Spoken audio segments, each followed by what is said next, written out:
Alright, this is a walkthrough of activity 13-2 looking at what's changed in the system after we've installed IIS and all the other components. Okay, so we're going to start by looking at some of the users that installing IIS and its child processes have put on the system. So we're going to go ahead and say Active Directory users and computers. We'll look under our Users tab, and you will notice that we have a few new users. One in particular is going to be the IIS WPG. We're going to have IUs for our domain server, building out from anonymous access.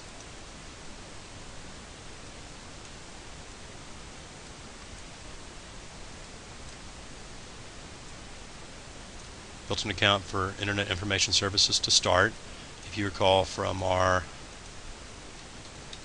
task manager,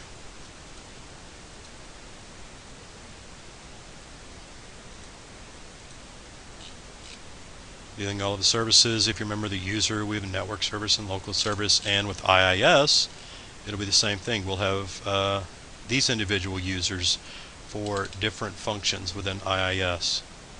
Worker process group, that's what's going to allow it to actually run in the system and give it certain basic permissions to do so. These are the built-in accounts. Okay, and this is part 3. We'll go ahead and close this, and we're going to look at the C drive, and we actually did it a second ago, and we saw here inetpub, which is the default folder. You could actually change this if you really wanted to, but we're not going to. And these are as it says, the root folders, just like our root for Windows. If you remember previously, system root is equal to your whatever partition dash Windows, the drive dash Windows, where Windows system files are installed in this for the system partition. Therefore, system root. That's just a global variable to define it. You don't really want to change that. These are the root folders for all the various services that we installed that will run on IIS, such as our FTP, our Usenet groups, World Wide Web services, file transfer protocol services, SMTP service, etc., etc. Okay, so we want to look at we want to look in the www root, and it wants us to look at this, our IIS start, and it's under construction. And if we call up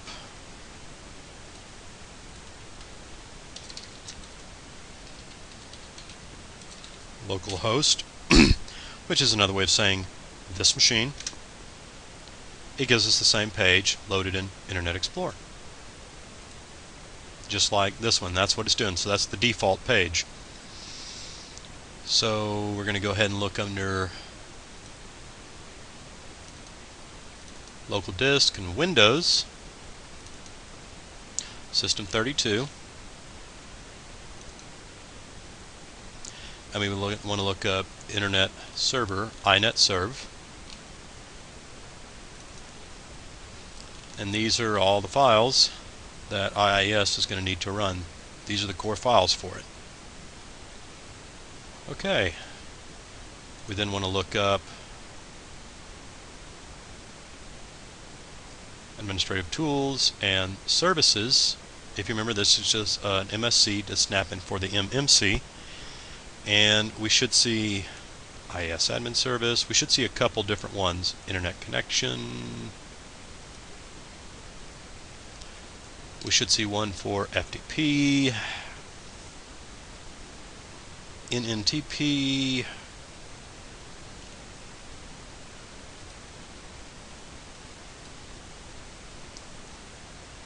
World Wide Web services, publishing services. That was the WWS root. We want to look at NNTP. We are now in part 14. There's NNTP, looking at its properties. It's set for automatic, and we want to set it for manual.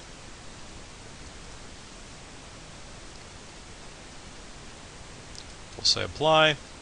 Okay. Well, actually I missed something. We also want to stop it. Okay, so now the service is stopped and it's set for manual, and so it'll stay stopped and it won't start unless we manually restart it the next time Windows boots. IIS and these other things should be set for automatic. They have to be if IIS is going to work. If we stop that, it will stop IIS, and therefore we won't be able to browse the HTTP localhost. Okay. This concludes our walkthrough of just looking at the different changes that have been made, new services, new users, the built-in user accounts and everything like that for IIS and its associated services.